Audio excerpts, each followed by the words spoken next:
কিন্তু যে অন্তরে নেফাকি, মুসলমানকে ধ্বংস করবে মুসলমান দিয়ে। আমাদের হুজুরের বিরুদ্ধে আওয়ামী লীগ বিএনপিরা কিচ্ছু করতে পারে না, ওদের সাহসী হয় না। সাহস যোগায় আমগো লাইনের কিছু টুপিওয়ালা মুনাফিক। আওয়ামী লীগের বাবার ক্ষমতা নাই একজন আলেমের বিরুদ্ধে চোখ উল্টায় কিছু বলবে। বিএনপির 14 পুরুষেরও ক্ষমতা নাই আলেমদের দিকে আঙ্গুল তুলবে। এই সাহসটা পাই মুনাফিকের কারণে, শুধু মুনাফিকের কারণে। তাবলীগ খারাপ এই কথা বলার সাহস পায় কেমনে? আর এক দল টুপিওয়ালা খারাপ বলে, ওই সুযোগেই অন্যরাও খারাপ বলে। না হয় যে আউযুবিল্লাহ বিসমিল্লাহ পারে না, নামাজ নাই, রোজা নাই, হালাল নাই, হারাম নাই, সে কোনোদিন তাবলীগের বিরুদ্ধে সাহস পাবে না কথা বলতে। কোন ইমামের বিরুদ্ধে কথা বলতে সাহস পাবে না, কোন আলেমের বিরুদ্ধে কথা বলার সাহস পাবে না। কিন্তু কই, আওয়ামী লীগেও তো আলেম আছে, ওলামা লীগ, বিএনপির মধ্যেও আলেম আছে। কি কর না কেন? ওলামা দল আছে না? সত্য কথা বলতে সমস্যা? এই কিছু তার ছাড়া মনে করে আমি আওয়ামী লীগের গাইল লিখতেছি, বিএনপির গাইল লিখতেছি, সাইজ করতেছি আঙ্গ জাতি বেইব। এ বুঝার মতো কোনো মেধা নাই। এরকম তার ছাড়া এখানে বহু বসা আছে। ফট করে কেউ হুজুরের রাজনীতির ওয়াজ করে, জুতা দিয়া কানের পর্দা ফাটায় দেওয়া উচিত। বেয়াদব কথা।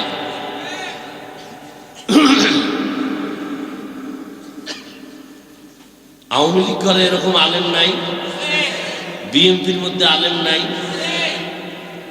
এরা কি ইসলামের জন্য ওই দল করে না ক্ষমতার টাকার জন্য? এজন্য ১৫০০ বছর আগে রসুল বলে গেছেন, আলেম দেখলেই দৌড় দিও না। খবরদার, আলেম দুই ধরনের। দুনিয়াতে সব থেকে ভালো হবে একদল আলেম, আর সব থেকে খারাপ হবে একদল আলেম। আমাদের লাইনে খারাপ বক্তা নাই, নামাজও পড়ে না, বয়ান করে তাকওয়া। গাড়ি তুইটাই টুপি খুইলা মোবাইলে ফেসবুকে মেয়ারাজ করে, জিয়ারত করে। নাই?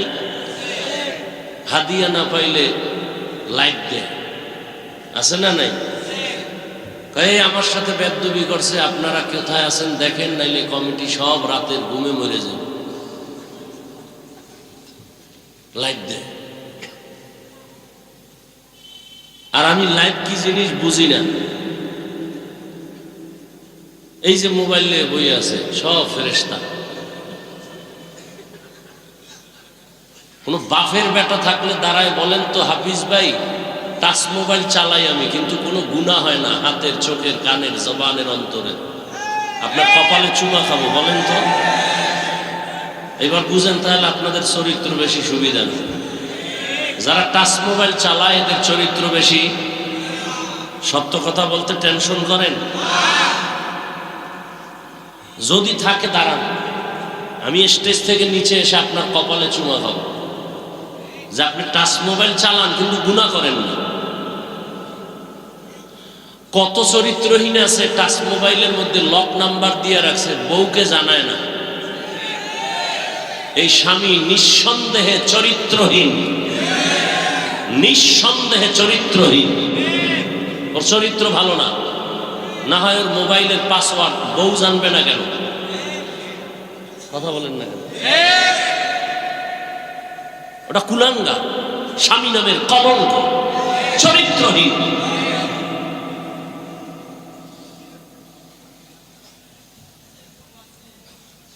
যেই স্ত্রী মোবাইলে লক নাম্বার রাখে, স্বামীকে জানতে দেয় না, ওই স্ত্রীটাও চরিত্রহীন। আল্লাহ হেদায়েত দান করুন। বসছেন বেহেশতের বাগানে, মোবাইলটা লইয়া করতেছেন কবিরা গুনাহ। বাহ, শান কপাল। হ্যাঁ, বসছেন বেহেশতের বাগানে। কেমন বাগান? রসুল বলেন বসার সাথে সাথে সব গুনাহ মাফ। কিন্তু সান কভাল্লারা মোবাইল নিয়ে ছবি উঠায়, করতেছে কবিরা গুনাহ, কবিরা গুনাহ, কবিরা গুনাহ। যারা মোবাইল নিয়ে ছবি তুলতেছে, পৃথিবীর কোন মুফতি সাহেবের বাবার ক্ষমতা নাই এই ছবি উঠানো হালাল বলার কোন সাহস আছে? স্পষ্টই ছবি তোলা হারাম, হাজার কোটিবার কবিরা গুনাহ হারাম।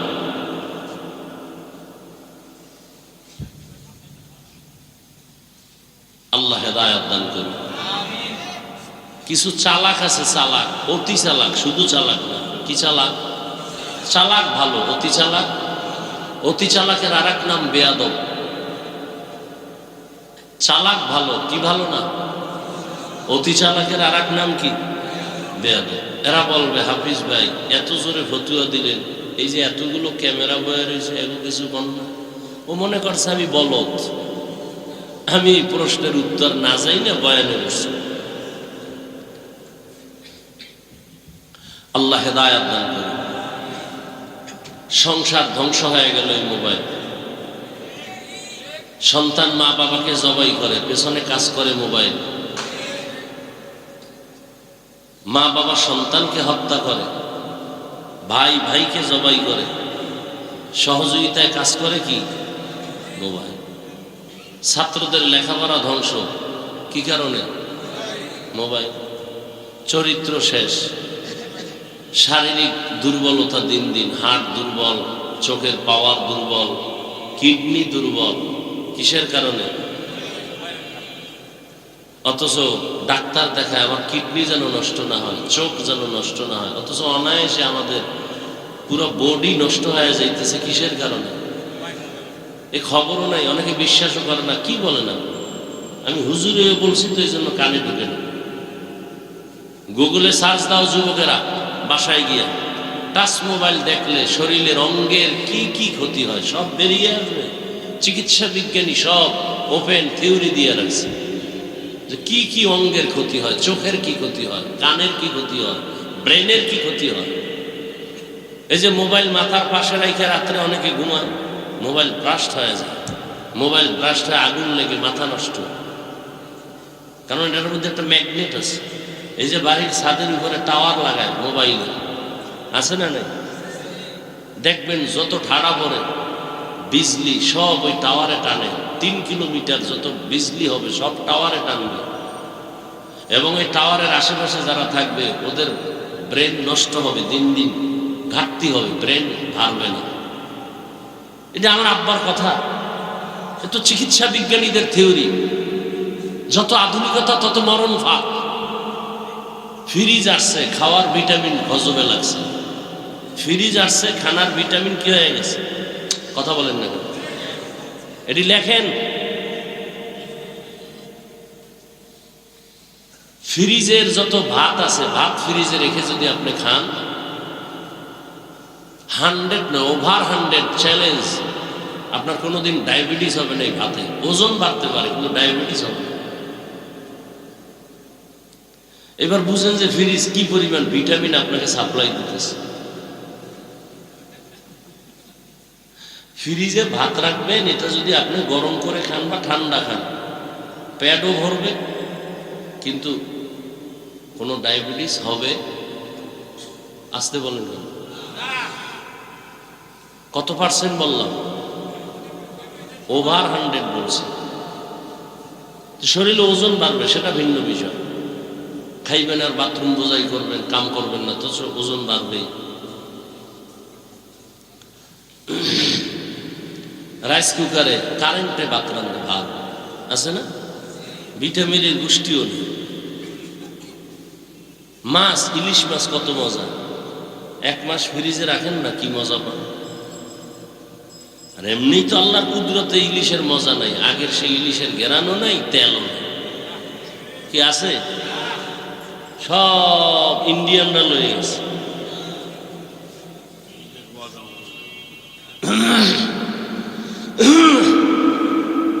পহেলা বৈশাখ খাবেন না এই গজবের ইলিশ আর পান্তা ভাত? আমি তো ইলিশ আর পান্তা ভাত খাই মাঝে মাঝে। ইলিশ পান্তার মজা আছে, অনেক মজা। বাকি পহেলা বৈশাখী খাইতে হবে, এটা গুনাহ। এটা কি গুনাহ? কি খুব বিষ বিষ লাগতেছে অন্তরে না? জ্বলতেছে মনে হয় কিছু দিন, জ্বলবে না? আকাম করবেন তো, আমি বললে তো একটু জ্বলবেই। আপনি আকাম করেন, এতে দোষ নাই, আমি বলি কেন এটা দোষ না? মরাডার মারো কেন, লড়ে কেন? অন্তর এত নষ্ট হয়ে গেছে, ভালো কথা শুনতেও চায় না।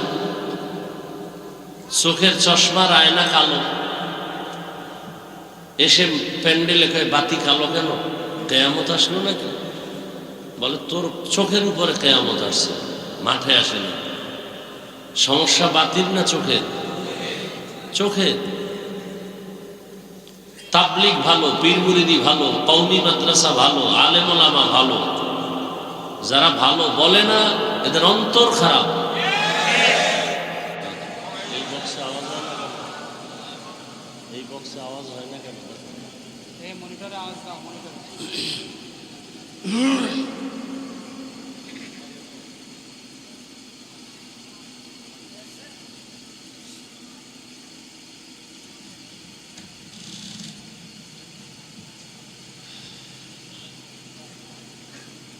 দারুল উলুম ইমদাদিয়া কওমি মাদ্রাসা, সাউন্ড ঠিক করো।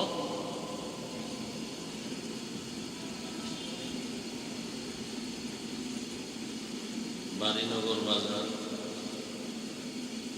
আয়োজিত আজকের এই মাদ্রাসার মাহফিল। মাদ্রাসার গুলো অনেকে দান করেছেন। সাউন্ড স্পষ্ট করেন।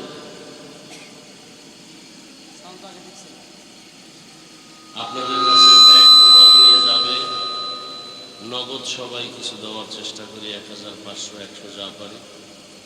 যাদেরকে দায়িত্ব দেওয়া আছে ব্যাগ নিয়ে দ্রুত নামেন, ব্যাগওয়ালারা নামেন, চতুর্দিক থেকে নামেন, কেউ খালি ফিরাবো না ইনশাআল্লাহ। কম বেশি সবাই দেওয়ার চেষ্টা করি, আল্লাহ সবার দান কবুল করে।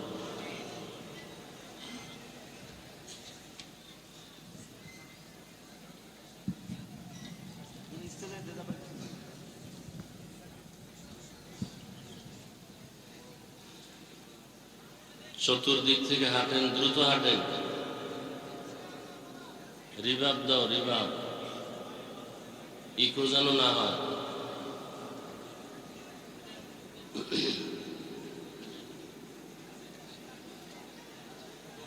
ঘড়ি মরি নাই কিছু, এনে টাইম দেখার।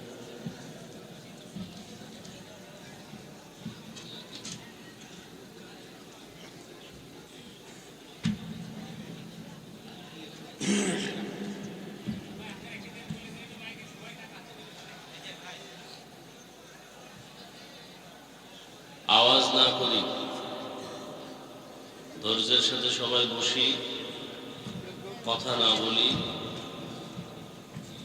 সবাই দ্রুত দিয়ে দিই। আল্লাহ সবার দান কবুল করেন। দানের বরকতে হায়াতে ইজ্জতে রিজিকে বরকত বাড়ায় দেন। ইকো হয় কেন? সাউন্ডটা স্পষ্ট হয় না।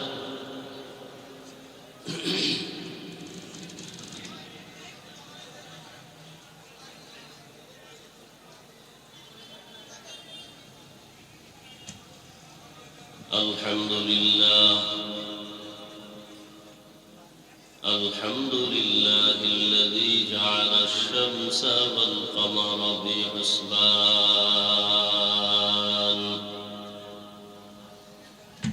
والنجم والشجر يسجدان وفضل زمانا على زمان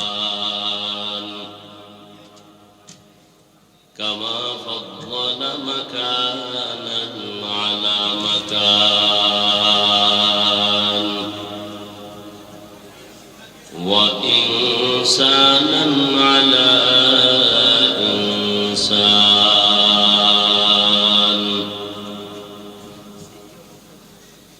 ونشهد أن لا إله إلا الله وحده لا شريك له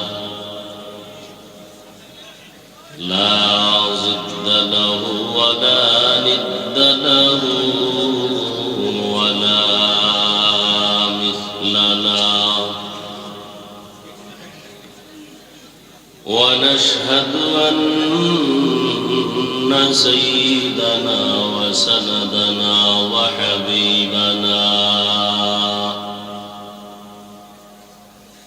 وحبيب ربنا وطبيبنا وطبيب قلوبنا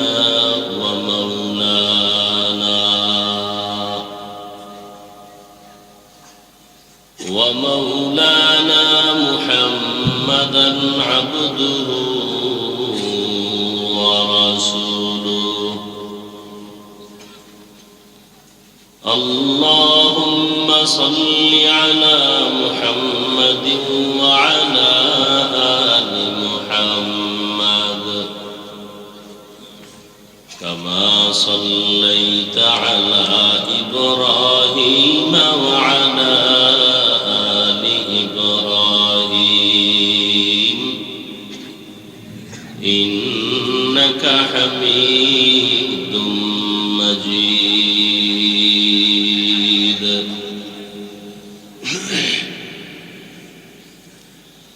اللهم بارك على محمد وعلى آل محمد كما باركت على إبراهيم وعلى آل إبراهيم إنك حميد مجيد وبعد فأعوذ بالله من الشيطان الرجيم بسم الله الرحمن الرحيم الرحمن علم القرآن خلق الإنسان علمه البيان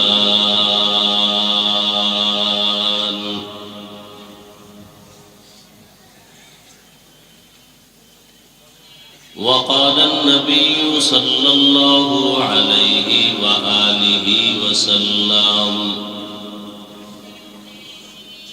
خيركم من تعلم القرآن وعلمه صدق الله مولانا العظيم وصدق رسوله النبي الأمي الكريم ونحن على ذلك من الشاهدين والشاكرين والذاكرين والحمد لله رب العالمين سبحانك لا علم لنا إلا ما علمتنا إنك أنت العليم الحكيم رب اشرح لي صدري ويسر لي أمري واحلل عقدة من لساني يفقه قولي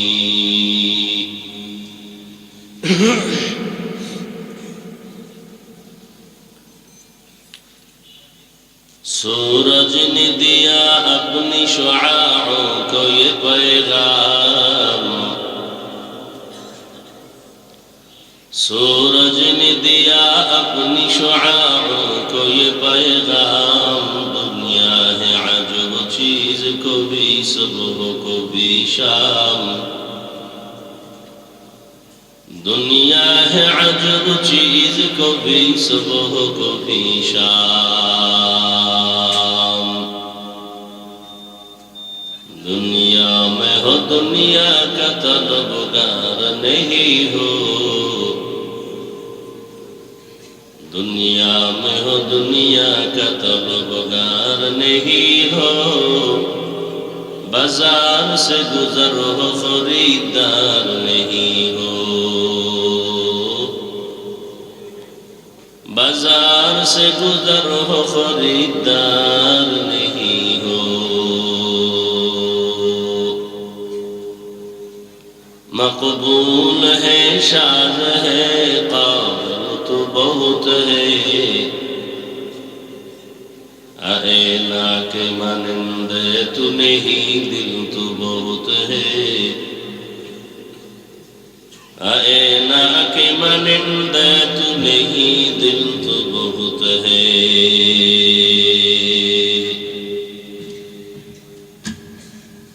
অধ্যকার মাহফিল 11 এপ্রিল 2026। সভাপতি জনাব শহীদুল ইসলাম শহীদ সাহেব, হযরত উলামায়ে কেরাম, বিভিন্ন জায়গা থেকে আগত আল্লাহ পাকের আশিকিন, জাকিরিন, শাকিরিন, মুহিব্বিন, মুরব্বিয়ান এজাম, কলিজার টুকরা আমার সমবয়সী যুবক বন্ধুগণ, স্নেহের ছোট ভাই, পর্দার আড়ালে মা বোনেরা, দয়াময় রব্বুল আলামিনের দরবারে শুকর যে আল্লাহ আমাদেরকে সুস্থ রেখেছেন, আলহামদুলিল্লাহ। জীবনের এক অমূল্য সম্পদ আমাদের সুস্থতা। টাকা পয়সা বাড়ি গাড়ি অনেক কিছুই যদি থাকে আর আপনি অসুস্থ থাকেন, এ জীবনের কোনো দাম নেই। টাকা পয়সা বাড়ি গাড়ি না থাকলেও আল্লাহ যদি সুস্থ রাখেন, এর থেকে সুখের জীবন আর হতে পারে? আল্লাহ আমাদের সুস্থতাকে দায়েমান কবুল করে। আমাদের মাঝে এখনো যারা অসুস্থ তাদেরকেও পূর্ণ সুস্থ করে দেন। আমাদের মাঝের থেকে যারা বিদায় নিয়ে কবরস্থ হয়ে আছেন, আল্লাহ তাদেরকে জান্নাত দান করেন। রমজানুল মুবারকের ঈদ, ঈদুল ফিতর, এর পূর্বে ও পরে যারা দুর্ঘটনায় হঠাৎ করে জীবন দিয়ে দিল, পানির মধ্যে, গাড়ির নিচে, যেই মৃত্যুর ঘটনাগুলো দেখে সহ্য করা যায় না, আল্লাহ তাদেরকে শহীদি মর্যাদায় জান্নাত দান করুন। আমাদেরকে আল্লাহ চলার পথে কুদরতের দ্বারা ইজ্জতের সাথে হেফাজতের ব্যবস্থা করুন।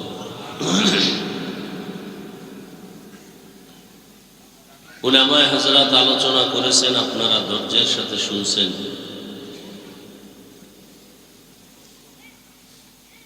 আমার আসতে একটু বিলম্ব হয়েছে, মূলত সংকট গাড়ি নিয়ে আসা,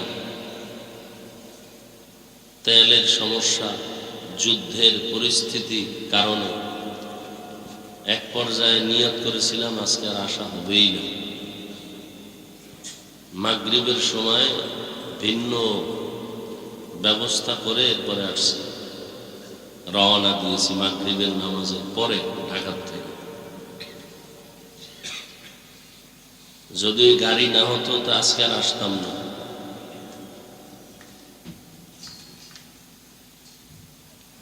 সব জায়গায় সংকট। দোয়া করি আমাদের এই অস্থিতিশীল পরিবেশ, বিশ্বময়, এর থেকে গোটা জাতিকে, গোটা দুনিয়াওয়ালাদেরকে স্বাভাবিক জীবনে আল্লাহ ফিরায় দেন। আপনারা যারা তেলের লাইনে নেয়, আপনারা মনে করেন বিপদ খালি আমল। যদি আর 2-4টা মাসে যুদ্ধ অব্যাহতভাবে চলে, পুরো পৃথিবীটা পঙ্গু হয়ে যাবে। নিত্য দ্রব্যের দাম নাগালের বাইরে চলে যাবে। তরু তরকারি, খানা দানা যা কিছু আছে, এক কথায় দুর্ভিক্ষ নেমে আসবে এই জমিনের মধ্যে। আল্লাহ এর থেকে আমাদেরকে হেফাজত করে। এ দোষ কোনো বেঈমানকে দিয়ে লাভ নাই। মানুষের জীবনের বেশিটা ক্ষতি করেছে মুনাফিকের গোষ্ঠী। মুনাফিক কারা? যারা ইসলামের ব্যানার ব্যবহার করে কিন্তু কাজ করে ইহুদির চেয়েও খারাপ। এ কারণে কাফের ভালো, মুনাফিক ভালো না। কাফেরের সাথে সমাজে চলার অনুমতি আছে ইসলামে, মুনাফিকের সাথে চলার অনুমতি নেই। কিন্তু মুনাফিক চিনবেন কি করে? আমার মতোই তো সব টুপিওয়ালা বাগড়িওয়ালা, বরং আমাদের থেকে তাদের চেহারা আরো ভালো, আরো স্মার্ট। বড় কঠিন হালাত। আজকে মুসলিম বিশ্বের কাছে এত সম্পদ, আমার দেশেও সম্পদ কম নাকি? চোরের কারণে আমরা সম্পদ হারিয়ে ফেলেছি। সৌদি আরব, লেবানন, কুয়েত, কাতার, ইরাক, এরপরে মিশর, সব মুসলমান এক হয়ে গেল।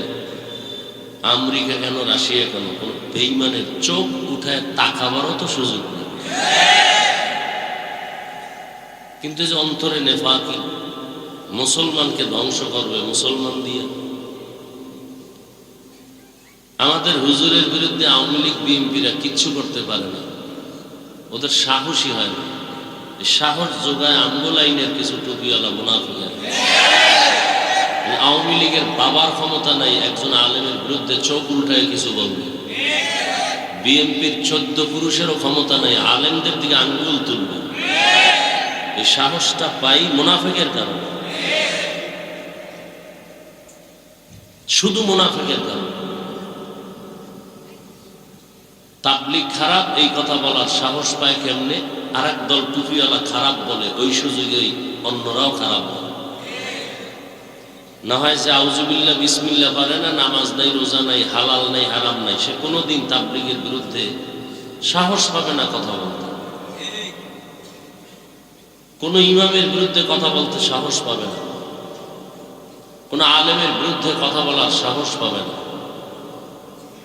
কিন্তু কই, আওয়ামী লীগেও তো আলেম আছে, ওলামা লীগ, বিএনপির মধ্যেও আলেম আছে। কি কর না কেন? ওলামা দল আছে না? সত্য কথা বলতে সমস্যা? এই কিছু তার ছাড়া মনে করে আমি আওয়ামী লীগের গাইল নিতেছি, বিএনপির গাইল নিতেছি, সাইজ করতেছি আঙ্গ জাতি বেই। এ বুঝার মতো কোনো মেধা নাই। এরকম তার ছাড়া এখানে বহু বসা আছে। ফট করে কেউ হুজুরের রাজনীতির ওয়াজ করে, জুতা দিয়া কানের পর্দা ফাটায় দেওয়া উচিত। বেয়াদব কথা।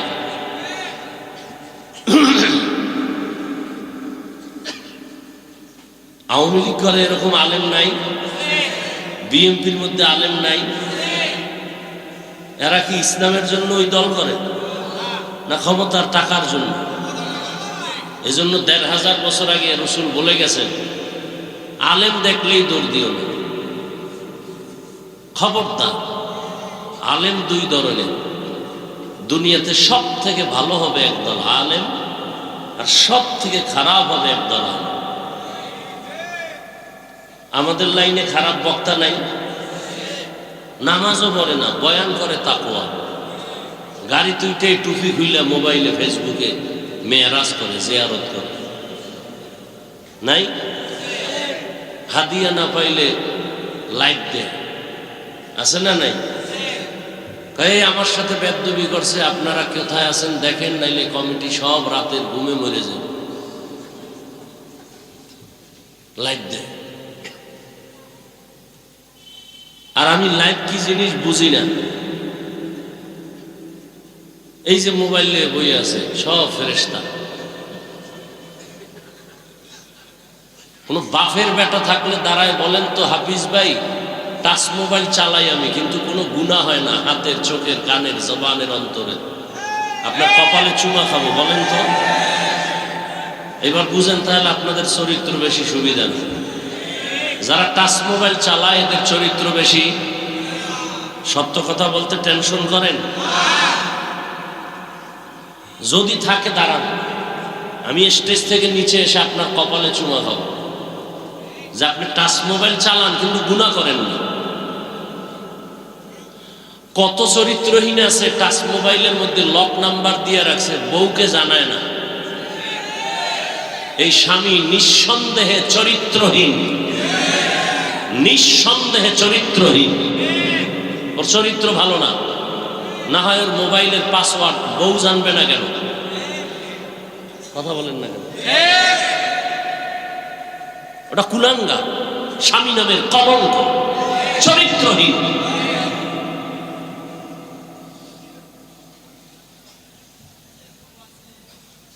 যেই স্ত্রী মোবাইলে লক নাম্বার রাখে, স্বামীকে জানতে দেয় না, ওই স্ত্রীটাও চরিত্রহীন। আল্লাহ হেদায়েত দান করুন। বসছেন বেহেশতের বাগানে, মোবাইলটা লইয়া করতেছেন কবিরা গুনাহ। বাহ, সান কফা। হ্যাঁ, বসছেন বেহেশতের বাগানে। কেমন বাগান? রসুল বলেন বসার সাথে সাথে সব গুনাহ মাফ। কিন্তু সান কফাল্লারা মোবাইল নিয়ে ছবি উঠায়, করতেছে কবিরা গুনাহ, কবিরা গুনাহ, কবিরা গুনাহ। যারা মোবাইল নিয়ে ছবি তুলতেছে, পৃথিবীর কোন মুফতি সাহেবের বাবার ক্ষমতা নাই এই ছবি উঠানো হালাল বলার কোন সাহস আছে? স্পষ্টই ছবি তোলা হারাম, হাজার কোটিবার কবিরা গুনাহ হারাম।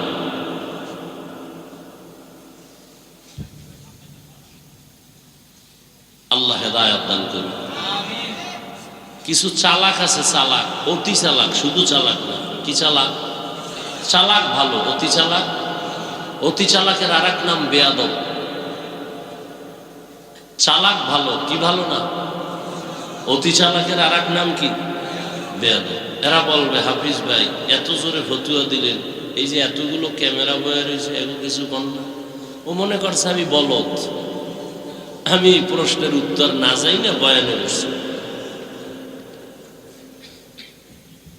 আল্লাহ হেদায়েত দান করুন। সংসার ধ্বংস হয়ে গেল এই মোবাইল। সন্তান মা বাবাকে জবাই করে, পেছনে কাজ করে মোবাইল। মা বাবা সন্তানকে হত্যা করে, ভাই ভাইকে জবাই করে, সহযোগিতায় কাজ করে কি? মোবাইল। ছাত্রদের লেখাপড়া ধ্বংস, কি কারণে? মোবাইল। চরিত্র শেষ, শারীরিক দুর্বলতা দিন দিন, হার্ট দুর্বল, চোখের পাওয়ার দুর্বল, কিডনি দুর্বল। কিসের কারণে? অথচ ডাক্তার দেখায় আমার কিডনি যেন নষ্ট না হয়, চোখ যেন নষ্ট না হয়, অথচ অনায়াসে আমাদের পুরো বডি নষ্ট হয়ে যাইতেছে। কিসের কারণে? এই খবরও নাই, অনেকে বিশ্বাসও করে না। কি বলে না, আমি হুজুর হয়ে বলছি তো এই জন্য কানে ঢুকে না। গুগলে সার্চ দাও যুবকেরা, বাসায় গিয়া টাচ মোবাইল দেখলে শরীরের অঙ্গের কি কি ক্ষতি হয় সব বেরিয়ে আসবে। চিকিৎসা বিজ্ঞানী সব ওপেন থিওরি দিয়ে রাখছে যে কি কি অঙ্গের ক্ষতি হয়, চোখের কি ক্ষতি হয়, কানের কি ক্ষতি হয়, ব্রেনের কি ক্ষতি হয়। এই যে মোবাইল মাথার পাশে রেখে রাত্রে অনেকে ঘুমায়, মোবাইল ব্রাস্ট হয়ে যায়, মোবাইল ব্রাস্ট হয়ে আগুন লেগে মাথা নষ্ট। কারণ এটার মধ্যে একটা ম্যাগনেট আছে।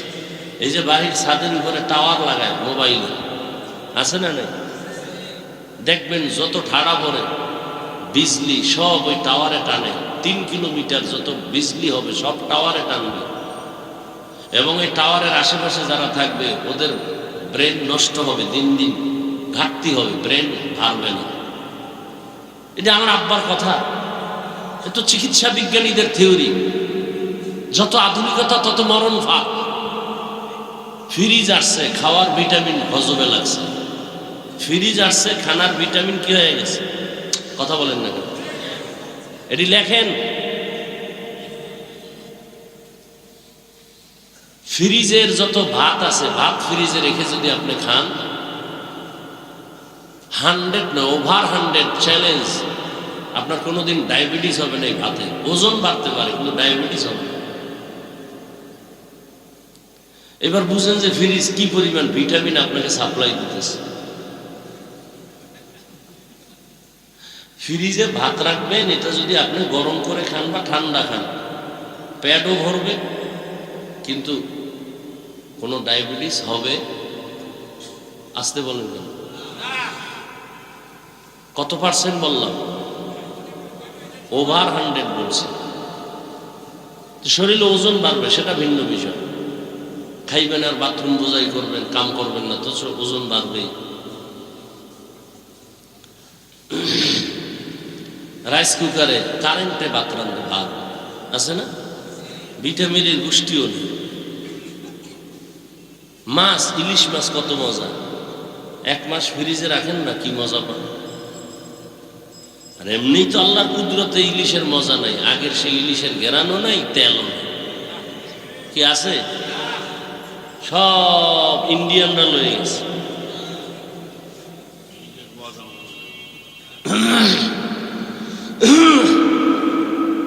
পহেলা বৈশাখ খাবেন না এই গজবের ইলিশ আর পান্তা ভাত? আমি তো ইলিশ আর পান্তা ভাত খাই মাঝে মাঝে। ইলিশ পান্তার মজা আছে, অনেক মজা। বাকি পহেলা বৈশাখী খাইতে হবে, এটা গুনাহ। এটা কি গুনাহ? কি খুব বিষ বিষ লাগতেছে অন্তরে, না? জ্বলতেছে মনে হয় কিছু দিন। জ্বলবে না, আকাম করবেন তো, আমি বললে তো একটু জ্বলবে। আপনি আকাম করেন, এত দোষ নাই, আমি বলি কেন এটা দোষ না? মরাডারে মারো কেন, লড়ে কেন? অন্তর এত নষ্ট হয়ে গেছে, ভালো কথা শুনতেও চায় না। চোখের চশমার আয়না কালো, এসে প্যান্ডেলে কয় বাতি কালো কেন?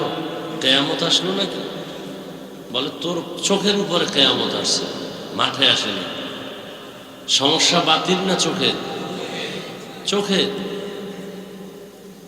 তাবলিগ ভালো, পীর মুরিদি ভালো, কওমি মাদ্রাসা ভালো, আলেম ওলামা ভালো, যারা ভালো বলে না এদের অন্তর খারাপ।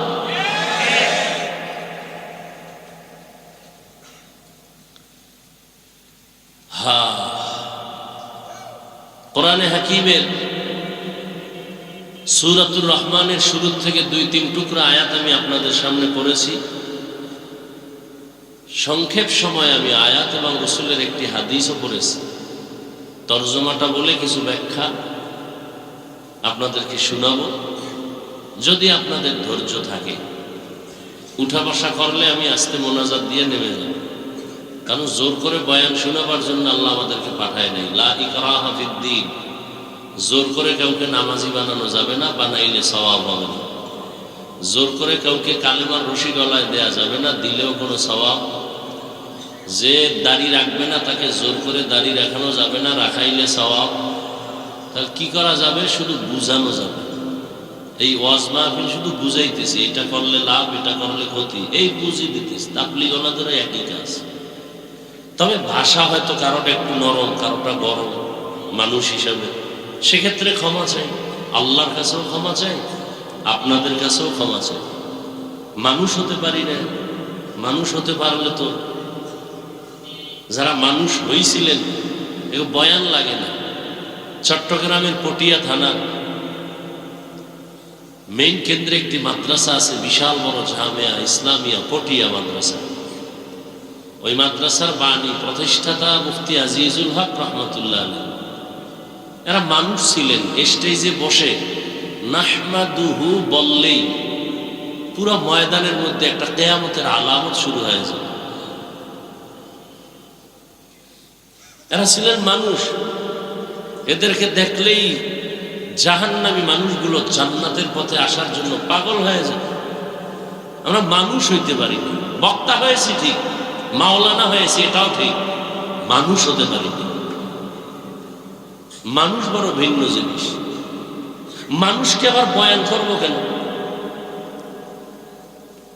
দেখেন, আপনারা মানুষ, মুসলমান, আপনার আমার আল্লাহ এক, নবী এক, কোরআন এক, কাবা এক, ধর্ম এক, কালেমা এক, কি না আলাদা?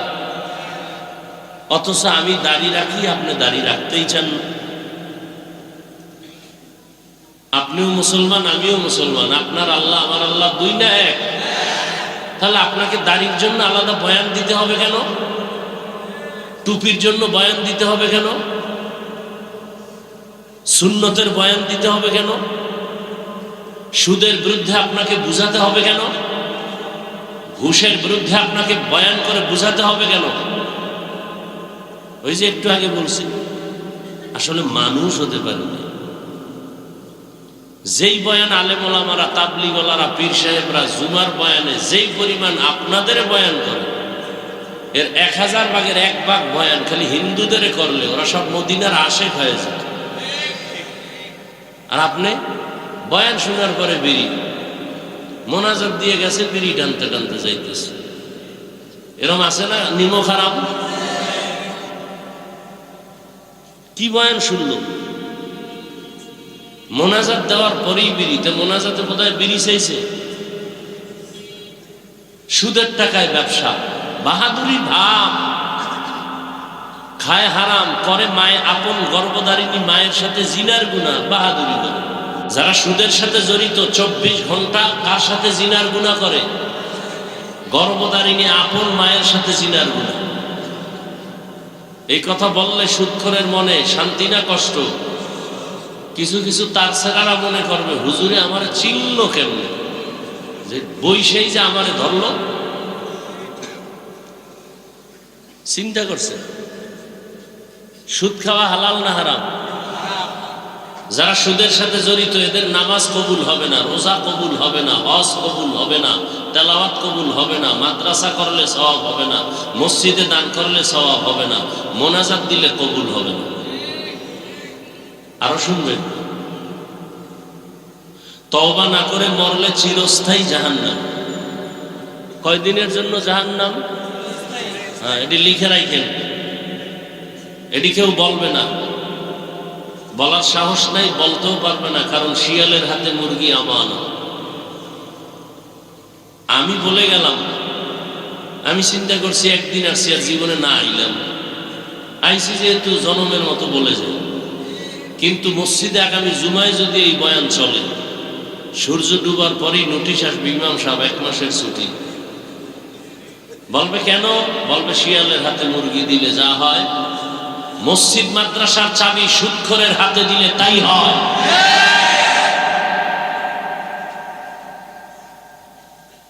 আল্লাহ হেদায়েত দান করুন। সুদখোরের মতো নিকৃষ্ট মানুষ দুনিয়াতে নাই। কয়েকটা সুদখোরের নাম লেখা ধান খেতে রাখলে ওই ধান খেতে আর পোকা আসে না। এবার বুঝেন ওরা কেমন দামি।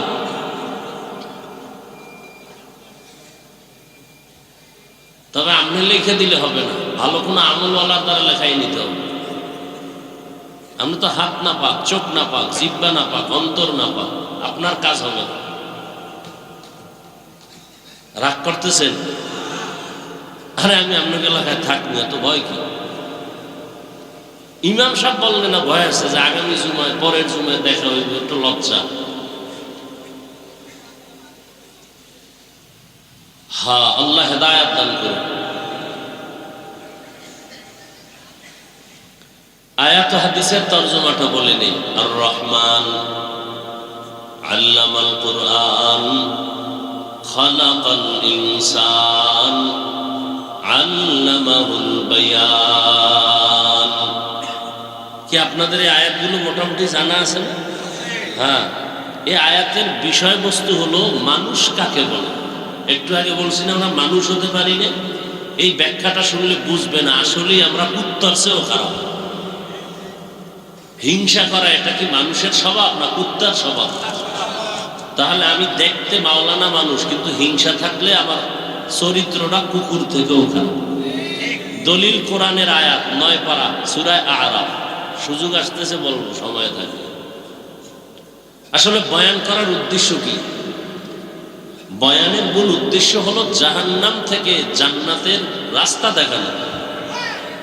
কি ভাই, আমার বয়ানের দ্বারা যদি আপনি জাহান্নাম থেকে বাঁচার পরামর্শই না পান, কোরআন হাদিস অনুযায়ী জান্নাতে আগাবার সেই পরামর্শ না পান, তো এটা বয়ানের মাকসাদ তো হাসিল হয় না। প্রত্যেকটা বয়ানের উদ্দেশ্য, বক্তার উদ্দেশ্য হবে একটা আল্লাহ ভোলা মানুষকে আল্লাহর দিকে আগায় দেওয়া, তাআল্লুক মা আল্লাহ, আল্লাহর সাথে কিভাবে সম্পর্ক তৈরি হবে, এই বয়ান। আর বয়ানের দ্বারা যদি আল্লাহর সাথে সম্পর্কের সেই বিশ্বাসটা, সেই অনুভূতিটা না আসে, তো কিসের বয়ান এগুলো? আপনাকে এত বয়ান করে, যে একটু আগে বললাম আমিও মুসলমান, আপনিও মুসলমান, আমি টুপি খুলতে চাই না, আপনি টুপি দিতে চান না, কারণ কি? আপনার আমার আল্লাহ এক, নবী এক, কোরআন এক, কাবা এক, ধর্ম এক, কালেমা এক, আমি দাঁড়িয়ে কাটতে চাই না, আপনি রাখতে চান না, কারণ কি? আমি বেপর্দায় চলতে চাই না, লজ্জা, আপনি বেপর্দায় পর্দা করতে চান না, লজ্জা, কারণটা কি? আপনাকে টাকা দিব 500 টাকা, আপনি টুপি করেন, এরপর তোর টাকা তুই খাইয়া মর, টুপি দিব না, মাথা গরম। আর আমাকে যদি বলে তোমাকে চেয়ারম্যান এমপি বানাবো, তুমি টুপি আর দাড়ি কেটে ফেলো, বলবো পৃথিবী দিয়া দাও, তারপরও দাড়ি কাটবো না। বিষয়টা কি? বিষয় কি? বিষয় কিচ্ছু না। ধোঁয়ার গন্ধ আসে কেন?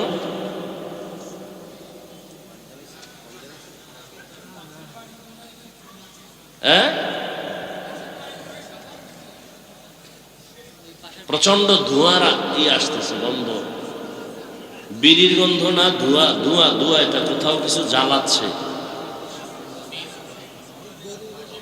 মহা মুসিবত, আমাদের জন্য খুব ক্ষতিকর এই বিষয়গুলো। ওই আইসা ঢুকছি রুমে, একেবারে হুজুরে আসবে, একেবারে খুব মোহাব্বত লাগে, এমন স্প্রে মারছে, 5 মিনিট গামছা দিয়া নাকটা আটকায় রাখছে, আবেগ, কঠিন ধোঁয়ার গন্ধ আসতেছে, অসহ্যকর অবস্থা, কঠিন অবস্থা, শ্বাস বন্ধ হয়ে যাওয়ার অবস্থা। এরা চিন্তা করে যে হুজুরে আসছে যেহেতু একটু টের পেয়ে যাও, আমরা এই সিবার ভিতরে আছি।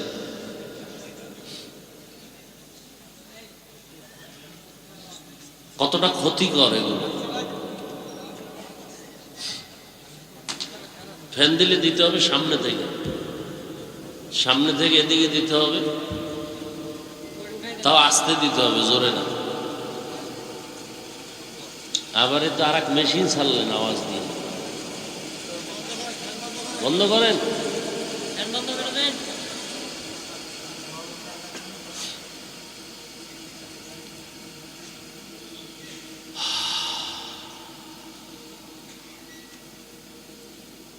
আল্লাহ বলেন আর রহমান, রহমান হলেন তিনি, আল্লামাল কুরআন, কোরআন শিক্ষা দিলেন যিনি, খালাকাল ইনসান, রহমান হলেন তিনি, মানুষ সৃষ্টি করলেন যিনি, আল্লামাহুল বায়ান, রহমান হলেন তিনি, বয়ান শিক্ষা দিলেন যিনি।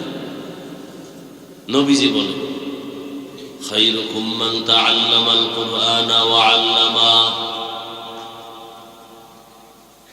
দুনিয়াতে ওই ব্যক্তি বড় দামি, বড় সম্মানিত যে কোরআন শিখে অন্যদের কোরআন শিক্ষা প্রদান করে।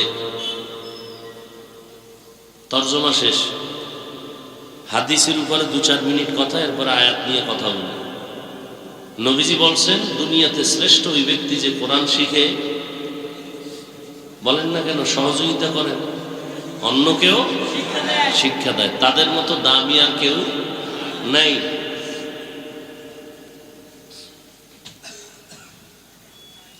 এটার দ্বারা কি মাকসাদ, কি উদ্দেশ্য কি, খুব খেয়াল করুন। যেমন মাদ্রাসায় ওস্তাদ ছাত্রদেরকে ডাইরেক্ট পড়ায়, পড়ো আলিফ বা তা, এটা ডাইরেক্ট কোরআন শেখানো। এই ওস্তাদের যেমন মূল্য, ছাত্রের যেমন শ্রেষ্ঠত্বের মূল্য, ঠিক তেমনি ভাবে যারা কোরআনের ব্যাখ্যা শিখায়, যেমন এখানে কোরআন হাদিসের বয়ান হবে, আপনারা শিখবেন, আমরা 2-4টি কথা বলবো, এটাও ওই হাদিসের মিসদাক অনুযায়ী শ্রেষ্ঠ মজলিস। এ কারণে নবীজি কি বলছেন এই মজলিসটা সম্পর্কে? নবীজি বলেন যারা কোরআন ও হাদিসের মজলিসে বসবে আর উলামায়ে আহলে হকদের 2টি কথা কোরআন হাদিস থেকে শুনে 2-একটা মাসআলা মুখস্থ করবে, শিখবে, এক মাসআলার বরকতে 100 রাকাত নফল নামাজের সওয়াব পেয়ে যাবে। যদিও মজলিসে অনেকগুলো ইসলামের বিধিবিধান শিখতে পারে, নবীজি বলেন 1000 রাকাত নফল নামাজের সওয়াব পেয়ে যাবে। আরো কত বরকতের। এই যুবক, ঢুকলা কেন আর উঠো কেন? আমাদের ক্ষতি করার জন্যই আল্লাহ তোমাদের দুনিয়ায় পাঠাইছে। জীবনে উপকার হবে না তোমাদের। হ্যাঁ, এইটাই কাম। শুরু করতে পারলাম না, ব্যারাম শুরু হয়ে গেছে। তাতে বৃষ্টি হয় ভালো ছিল, তুফান টুফান হয়ে যায় তো ঘুমাইতাম বাসায়। মানুষের কোনো নেয়ামতের কোনো কদর নেই।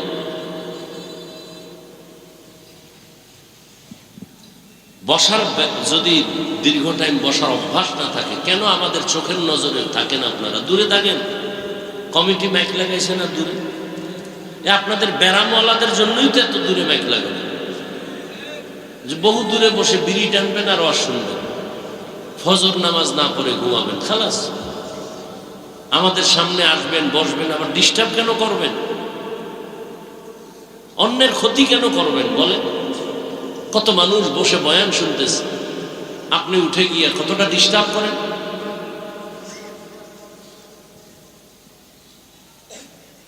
শেষ দোয়া পর্যন্ত আল্লাহ মাহফিলকে কবুল করেন। ঘর থেকে যখন বেরিয়েছে মানুষ, আপনারা দ্বীনের মজলিসে আসবেন। নবীজি কি বলছেন?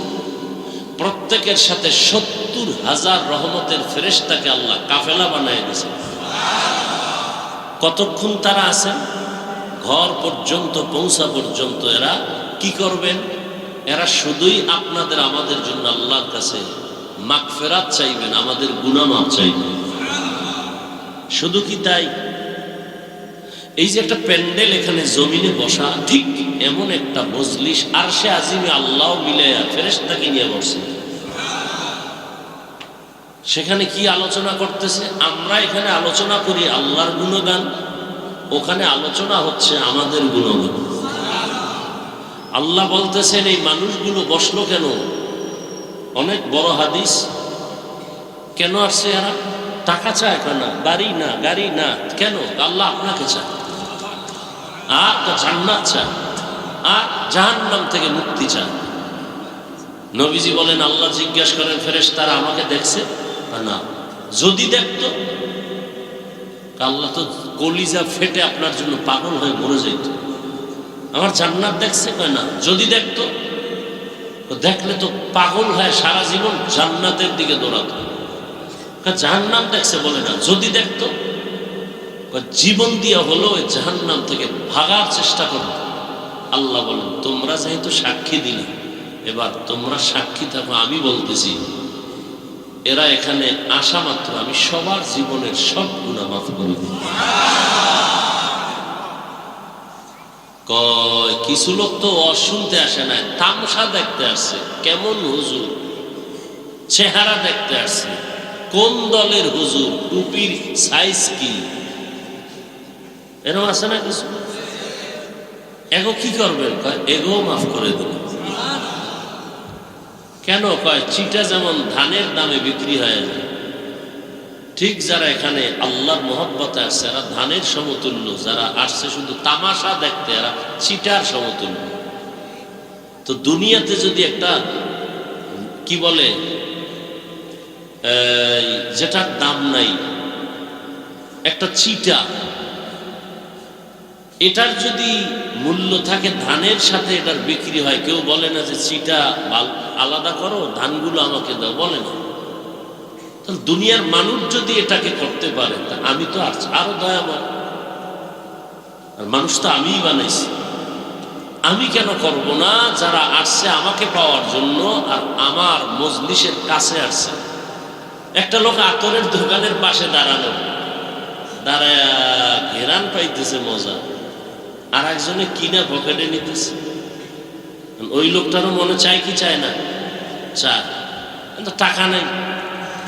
তো টাকা না থাকলে কি হবে? ঘেরান পাইনি, পাইনি না, ওইটা আবার কোনো আটকায় রাখা যায়? পাইতেছে। ওই ঘেরানটায় মজা আছে না নেই? আছে। টাকা না থাকলেও, কিনতে না পারলেও তো ঘেরান পা। ঠিক যারা ময়দানের পাশে আসে, ওয়াজ শুনতে আসে নাই, এরাও তো কিছুটা আল্লাহর মহব্বতের ঘ্রাণ এখান থেকে পাবে। অতএব এদের বরকতে আল্লাহ ওদেরকেও মাফ করে দেন। এত বড় মজলিসে আসিয়া বসার পরেও কি মোবাইলটা হাতে নেওয়ার মানে কি? আচ্ছা, 24 ঘন্টাই তো এই মোবাইল নিয়ে থাকে। এই স্বামী, বউরে সময় দাও না বাবা, এই মোবাইল। বাবা সন্তানকে সময় দেয় না, মোবাইল। তো 24 ঘন্টাই তো বাথরুমে গিয়েও মোবাইল। আল্লাহ নিয়ে আসছেন বেহেশতের বাগানে, 2 ঘন্টা মোবাইল না চালাইলে কি হবে?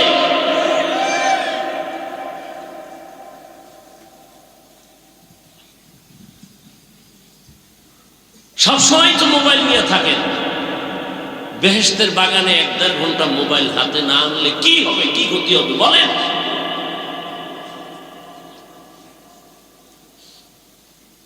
না দেখাচ্ছেন আমি মোবাইলওয়ালা, তবে আমার দেখাইলে ক্ষতি হবে।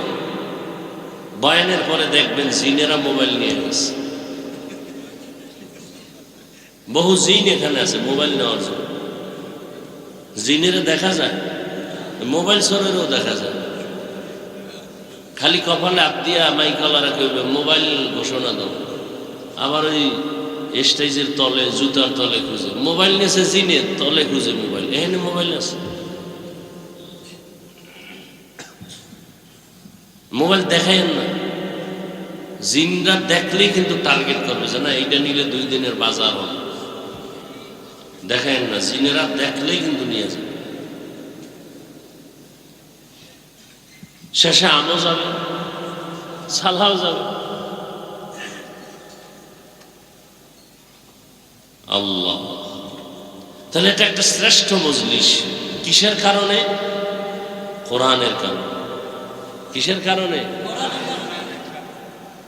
সোহবতে সালে তোরা সালে কুনাত, সোহবতে তালে তোরা তালে কুনাতে জামানা, সোহবতে বা আউলিয়া বেহতেরা জসদ সালা তাআত বেরিয়া।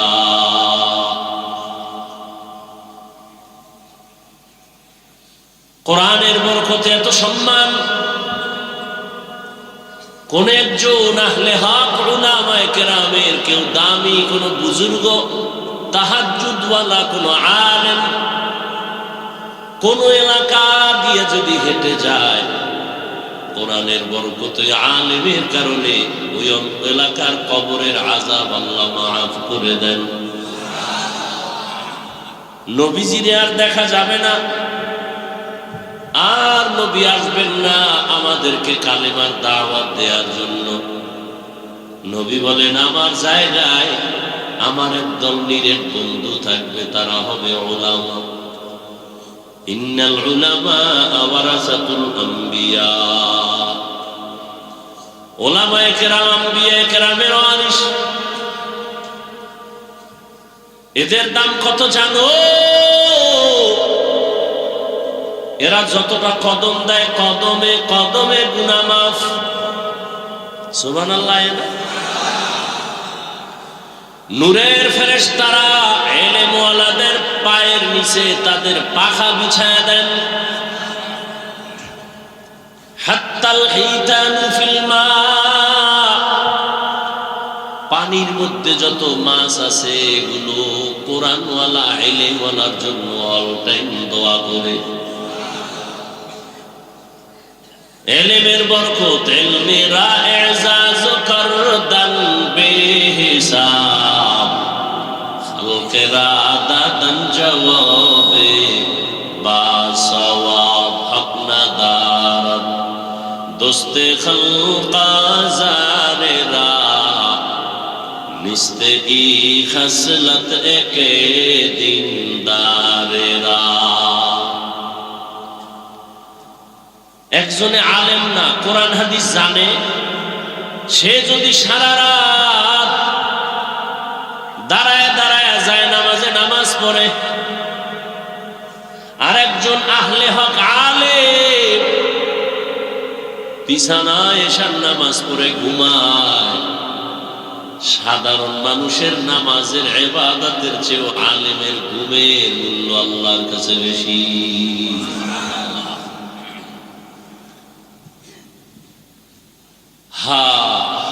কত মর্যাদা! কিয়ামত পর্যন্ত এই জাতিকে জান্নাতের পথ দেখাবে একমাত্র উলামায়ে আহলে হক আর কোনদিনে জমিনে আবু বকর ওমর ওসমান আলী আসবেন না। বড় বড় আউলিয়া আব্দুল কাদের জিলানী, খাজা মাইনুদ্দিন চিশতি আজমিরি, ইমাম গাজ্জালী আর আসবেন না, ইমাম আবু হানিফা আসবেন না। ফাকিহুন ওয়াহিদুন, কি হাদিসটা কি? আসাদু ফাকিহুন ওয়াহিদুন, একজন ফকিহ কোরআন হাদিস রিসার্চ করে মাসআলা বের করেন। আসাদু আলা শাইতানি মিন আলফি আবেদ, 1000 আবেদ। কয় হাজার আবেদ? বুঝেন তো, খালি ইবাদত করে কিন্তু এলেম নাই। 1000 আবেদের থেকেও একজন ফকিহ আল্লাহর কাছে দাম।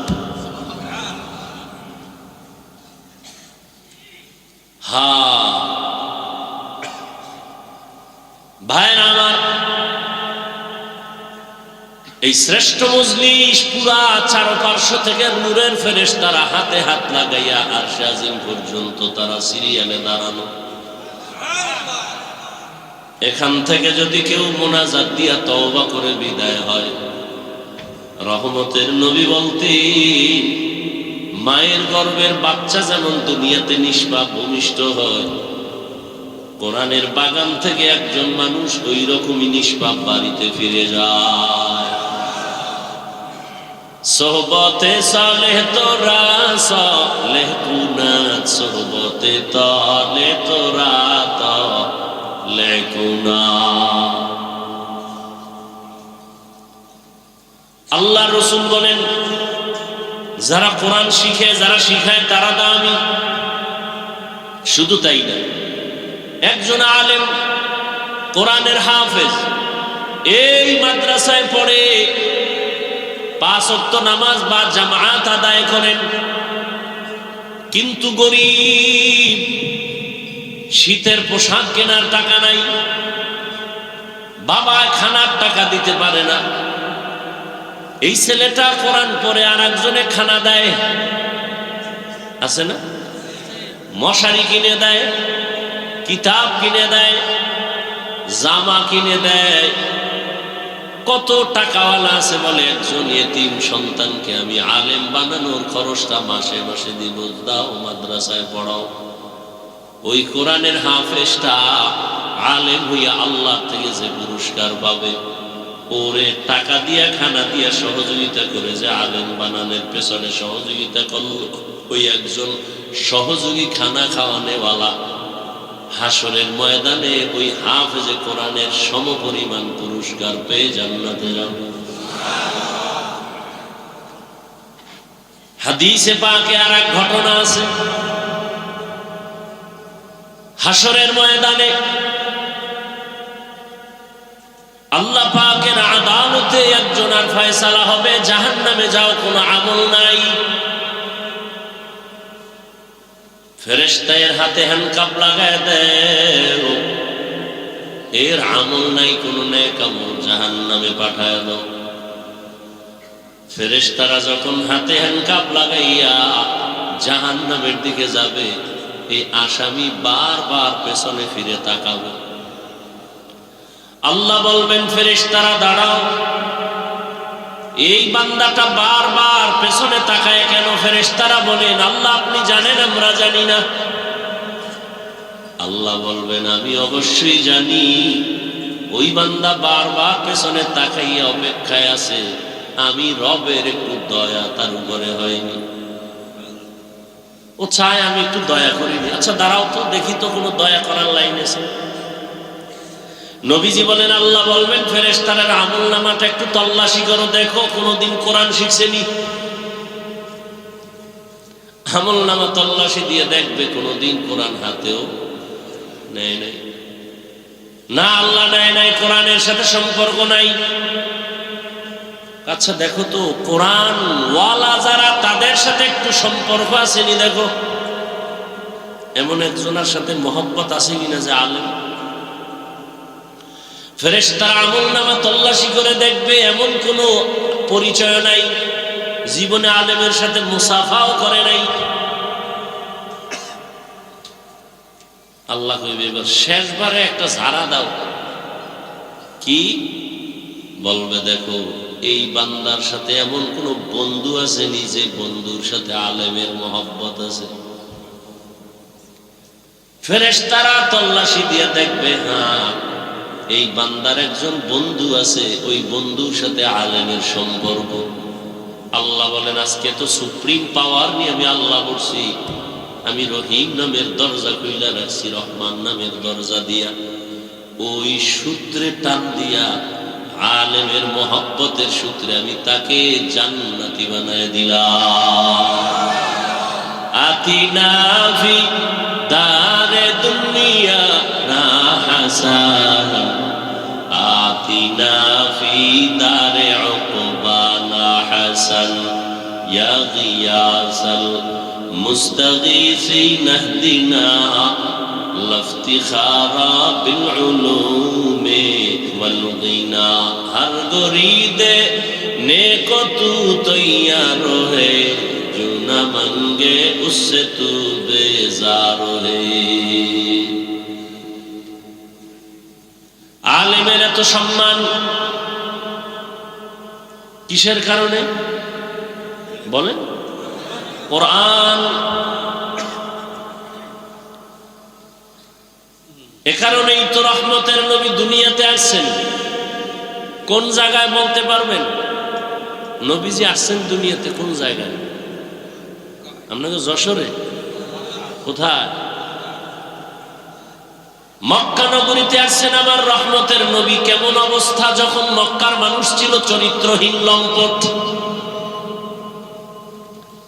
এতটাই খারাপ, নারী পুরুষ একসাথে উলঙ্গ হয়ে বাইতুল্লাহ তাওয়াফ করে। কি বলবেন সুবহানাল্লাহ? এটা আবার ধাক্কা দিতে হবে না? কি শুনলেন জীবন বড় আজ।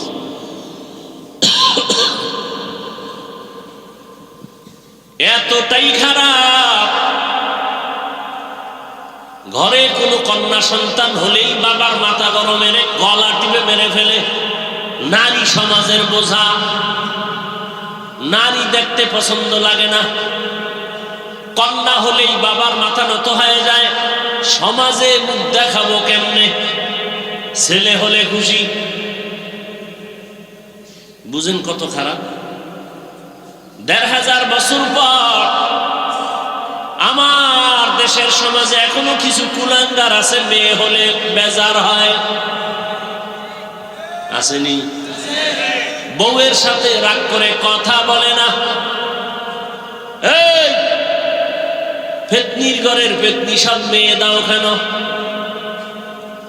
সন্তান কি বউ দেয়? কে দেয়? কেমন তার সেরা বোকা। সন্তান দেয়ার মালিক কে? না শাহজালাল? লিল্লাহি মুলকুস সামাওয়াতি ওয়াল আরদ ইয়াখলুকু মা ইয়াশাউ ইনাসা ওয়া ইয়াহাবু লিমান ইয়াশাউ যুকুর আও ইউযাওবিজুহুম যুকরানা ওয়া ইনাসা ওয়া ইয়াজআলু মান ইয়াশাউ আকিমা ইন্নাহু আলিমুন কাদির।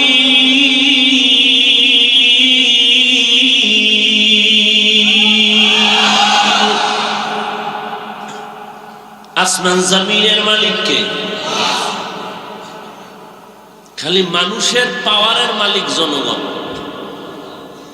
এটা আল্লাহর কাছে নাই। হ্যাঁ, যদি কেউ বলে সব ক্ষমতার মালিক জনগণ, কে সব ক্ষমতার মালিক? কে? আহা, অতুইজ্জু মান তাশাউ ওয়া তুযিল্লু মান তাশাউ বিয়াদিকাল খায়র ইন্নাকা আলা কুল্লি শাইইন কাদির।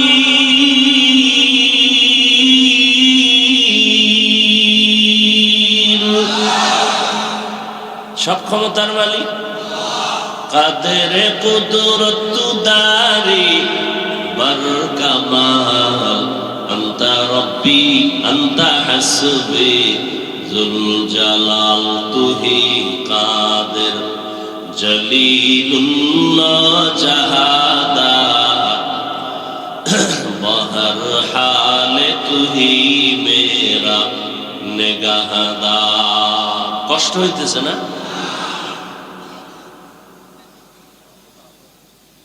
ভাই আপনার দাওয়াত, বলে আলহামদুলিল্লাহ। আপনার বাড়ি কয় নাউজুবিল্লাহ। জিंदगी में बंदगी तू करना है,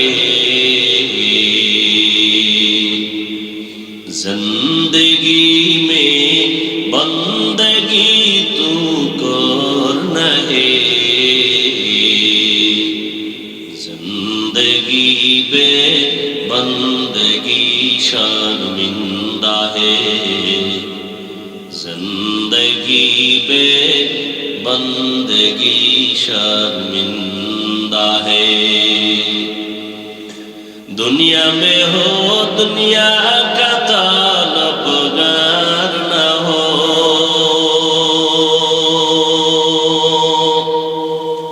बाजार से गुजर हो खरीदार न हो,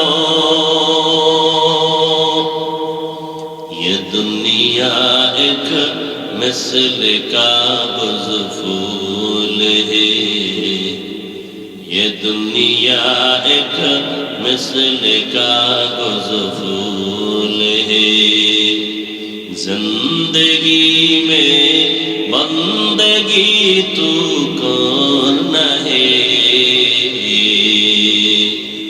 जिंदगी में बंदगी शर्मिंदा है, जिंदगी में बंदगी शर्मिंदा है, जिंदगी में बंदगी कुन बंदगी, बंदगी में जिंदगी शर्मिंदगी। আল্লাহ তাআলা বলেন, রহমতের নবীকে আমি হেদায়েতের বার্তা নিয়ে পাঠিয়ে দিলাম। মক্কার মানুষ এতটা খারাপ, কন্যা পছন্দ করে না, গলা টিপে মেরে ফেলে।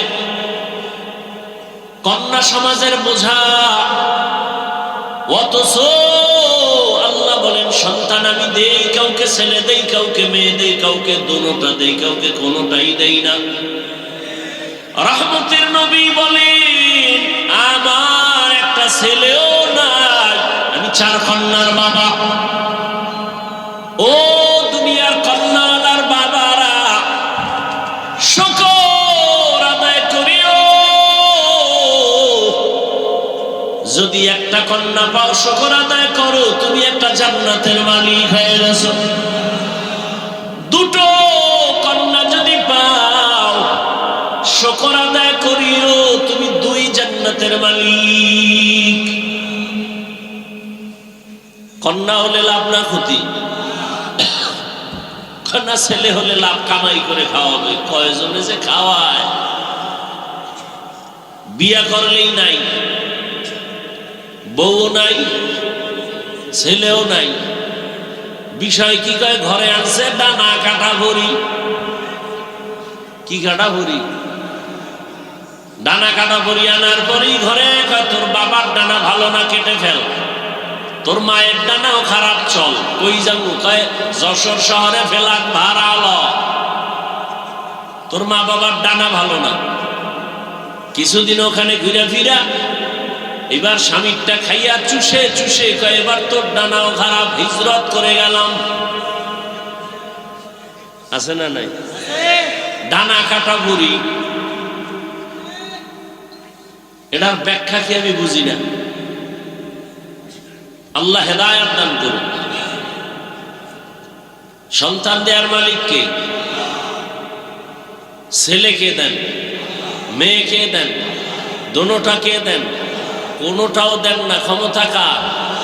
আর আপনি স্লোগান দেন ছেলে হোক মেয়ে হোক দুটোর বেশি নয়, একটা হলে আরো ভালো হয়, না হইলে আরো ভালো। আহা, কপাল পুড়েছে আমার, আল্লাহর জাতের কসম, ইসলাম রহমতের নবী নারীর মর্যাদা যে পরিমাণ বাড়িয়েছে, দুনিয়াতে কোন ধর্মে নারীর মর্যাদা বাড়ায় নাই। সব ধর্মে নারীর উপরে করেছে জুলুম, ইসলাম নারীর দিয়েছে অধিকার, নারীর সম্মান। এটা না বুঝার কারণে আমগো কিছু মারা রাস্তায় নেমে বলে আমগো অধিকার আদায় করতে চাই। কেমনে কয়, পুরুষ মাটি কাটবে আমরাও কাটবো,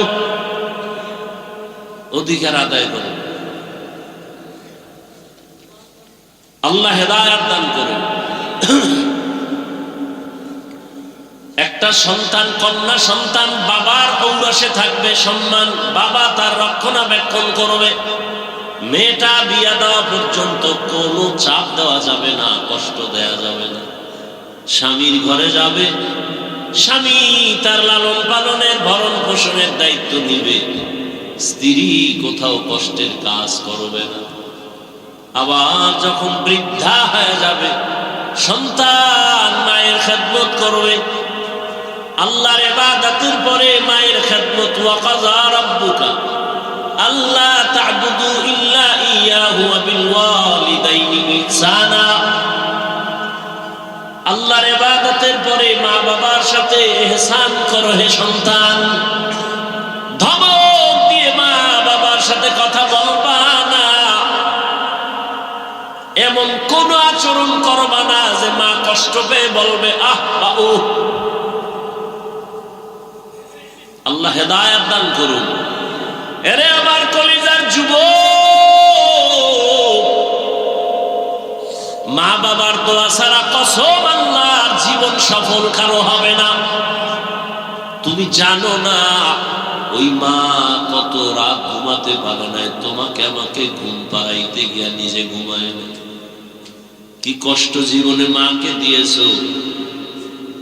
মা বাবা শীতের দিন কষ্ট করেছে তুমি জানো। কত বাবা ছিল গরিব, মনে চাই ইলিশ মাছ দিয়া খানা খাবে, টাকার অভাবে মাছ কিনতে পারে নাই। মা ফল খাবে, টাকা নাই কিনতে পারে না। আজ টাকাওয়ালা সন্তান, তোমার ঘরের ফ্রিজে কত মাছ কত ফল, কিন্তু কি লাভ হবে? যারা আফসোস করেছে তারা সাদা কাপড়ের প্যাকেট হয়ে আছে, চাইলেও আর খাওয়াইতে পারবা? ওই মা বাবা যার বেঁচে আছে, এই রত্ন হারাইও না রে যুবক। ওই মা বাবার থেকে দোয়া নাও, কপাল খুলে যাবে।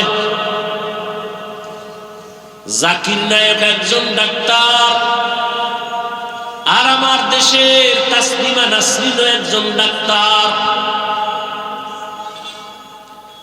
গোটা দুনিয়ার মানুষ জাকির নায়কের জন্য পাগল।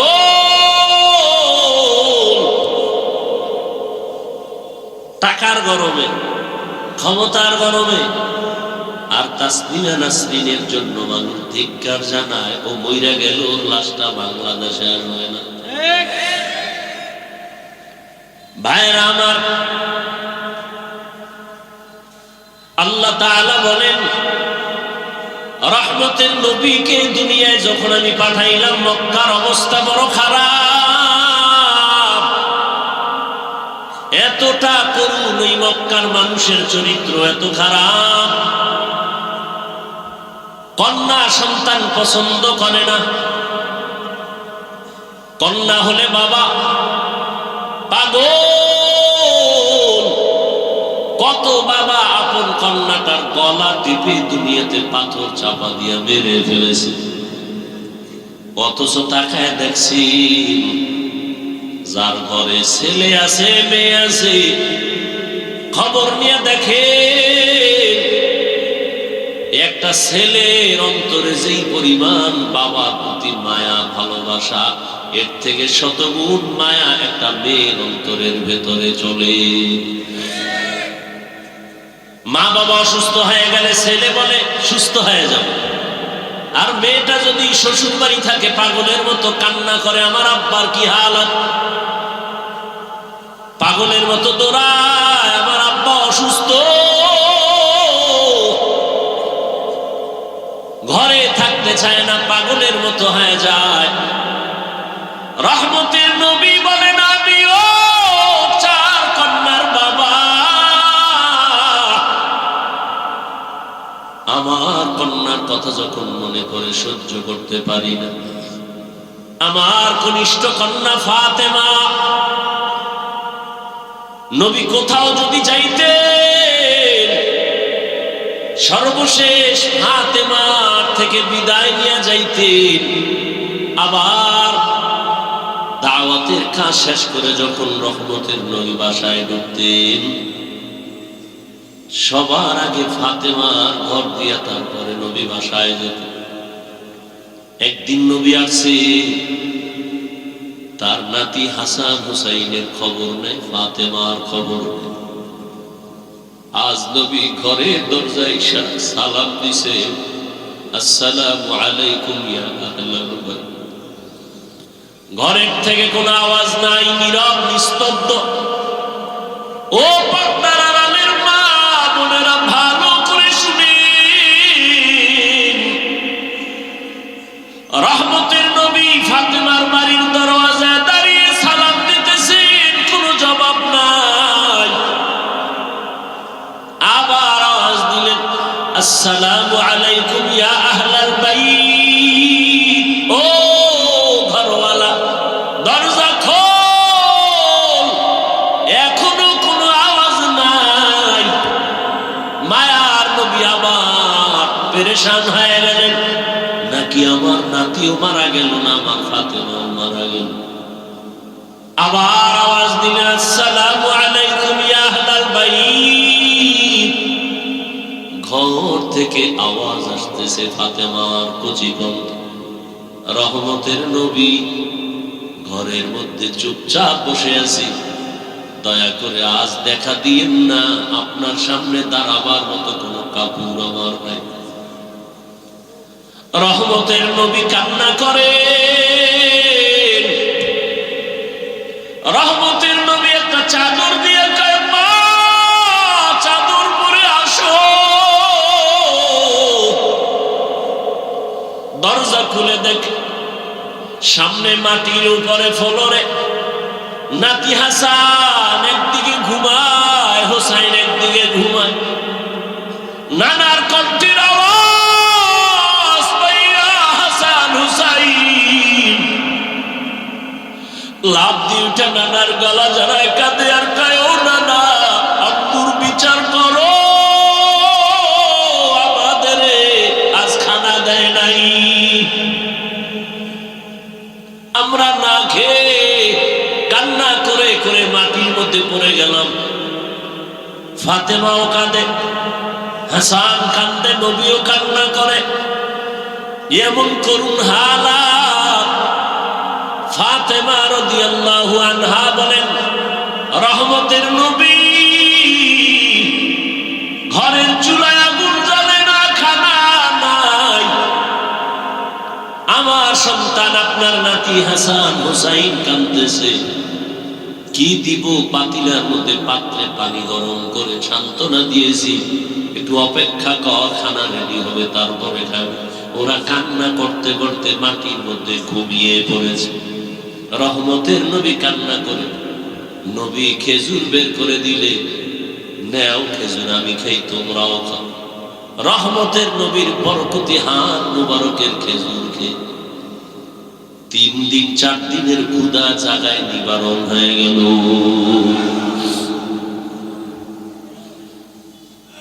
আল্লাহ তাআলা বলেন, রহমতের নবী আসছেন মক্কা নগরীতে। মক্কার মানুষগুলো এখনো তাদের ওই চরিত্রের কোনো ভালো দিক এখনো আসে নাই। নবীও কাউকে কালেমার কথা বলেন না, নামাজের কথা, রোজার কথা বলেন না। সর্বশেষ আল্লাহ তাআলা কোরআন দিলেন। 40 বছরের পরে রহমতের নবী কোরআন পেয়ে দাওয়াতের কাজ শুরু করেন আর মানুষকে বলে এক আল্লাহর ইবাদত করো, আল্লাহর কাছে মাথা নত করো, ইবাদত করো, মূর্তি পূজা ছেড়ে দাও। কিছুদিন পরে রহমতের নবী আবার বলে রহমানের ইবাদত করো। মুশরিক বেঈমানেরা কয় ও আব্দুল্লাহর সন্তান, এতদিন তুমি এক আল্লাহর কথা বলেছো, আজ আবার তুমি রহমানের কথা বলো। বলো তোমার আল্লাহ একজন নাকি দুইজন? নবী বলেন একজন। তো বলো আবার আলাদা রহমানের কথা বললাম, মানির রহমান, বলো রহমানকে। নবী বলেন অপেক্ষা করো, জবাব দিব। দয়াময় আল্লাহ রহমান কে? এই কথার জবাবে আর রহমান সূরা নিয়ে কয় জিবরাইল যাও রহমতের নবীর কাছে এই আয়াতগুলো জানায় দাও, আমি রহমানকে পরিচয় দিয়ে দাও। আর রহমান আল্লামাল কুরআন খালাকাল ইনসান আল্লামাহুল বায়ান। রহমান হলেন তিনি, কোরআন শিক্ষা দিলেন যিনি। রহমান হলেন তিনি, মানুষ সৃষ্টি করলেন যিনি। এখানে বুঝার ব্যাপার। আল্লাহ বলেন আমি রহমান কেমন? আগে কোরআন শিখাইয়া তারপরে মানুষ বানাইলাম। অথচ বাস্তবে দেখি তার উল্টা। আল্লাহ আগে আমাদের সৃষ্টি করেছেন, তারপরে আমরা বড় হয়ে কোরআন শিখেছি। এটাই তো বাস্তব। আমরা কি আগে কোরআন শিখছি? কিন্তু আল্লাহ কি বলেন? আর রহমান আল্লামাল কুরআন খালাকাল ইনসান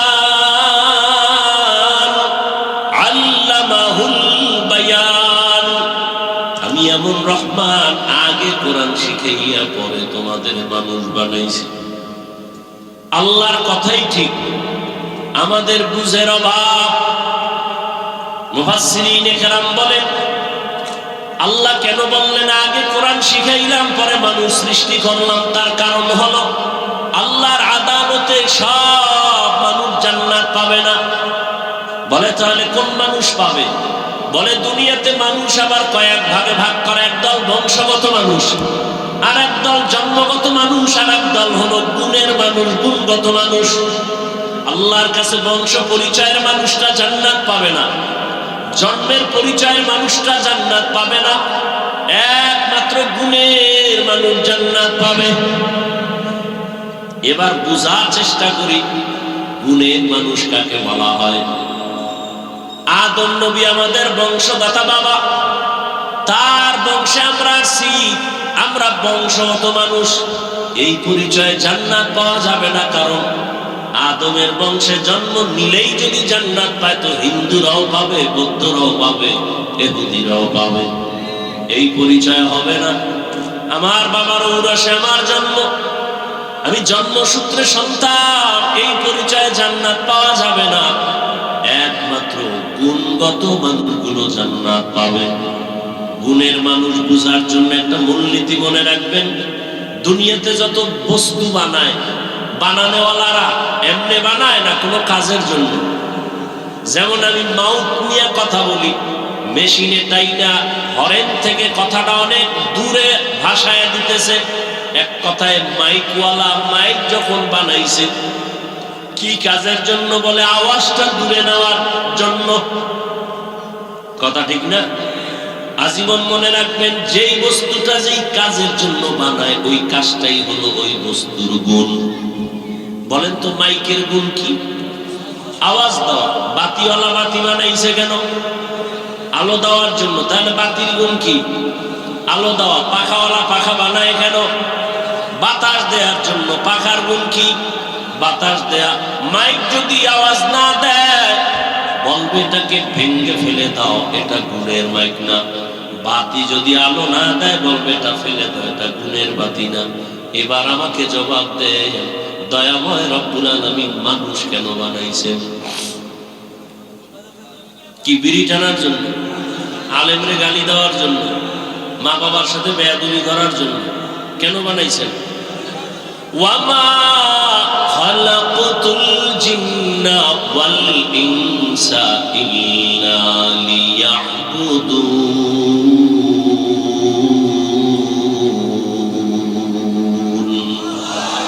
মা খালাকতুল জিন্না ওয়াল ইনসি বাখা জুজ ইবাদত নিস্তে মাকসুদ আজ্জাহা।